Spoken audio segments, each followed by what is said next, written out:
ச்சே இப்படி ஆகி போச்சா? ஏன்டா என்னாச்சு? முடியலண்ணே, பெட்ரோல் போட்டு போட்டு முடியல. இதுலேருந்து ஒரு ஃப்ரீடம் கிடைக்காதானே? கேட்ட அந்த ஃப்ரீடம் கிடச்சிருச்சுடா. என்னென்ன சொல்கிறீங்க? உனக்கு மட்டும் இல்லை, இவங்களுக்கும் சேர்த்து சொல்கிறேன்.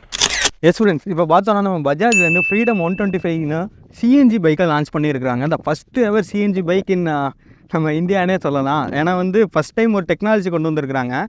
எஸ், அந்த பைக் வந்து நீங்கள் இப்போ பார்த்துட்டு இருப்பீங்க. இது வந்து எப்படின்னா ரெண்டுமே சேர்ந்து ரன் ஆகும். சிஎன்ஜி ஆஸ் வெல் அஸ் பெட்ரோலில் ரன் ஆகும். இது ரெண்டுமே சேர்ந்து கம்பைன் பண்ணி கொடுக்குற ஃபியூல் நமக்கு பார்க்கும்போது கிட்டத்தட்ட 330 கிலோமீட்டர்ஸ் வரைக்கும் ரேஞ்ச் சொல்லியிருக்கிறாங்க. ஸோ இந்த ரெண்டுமே நம்ம கண்ட்ரோல் பண்ணுறதுக்காக காரில் எப்படி ஒரு சின்ன ஒரு சுவிட்ச் கொடுத்துருப்பாங்க, இதுலேயும் நமக்கு வந்து டாகுல் சுவிட்சஸ் மாதிரி கொடுத்துருக்காங்க. ஸோ இது மூலமாக நம்ம சிஎன்ஜியில் டேரெக்டாகவும் ஸ்டார்ட் பண்ணிக்கலாம், நம்ம இல்லைனா பெட்ரோலில் டேரெக்டாகவும் ஸ்டார்ட் பண்ணிக்கலாம். ஆமாம், இது சேஃபா?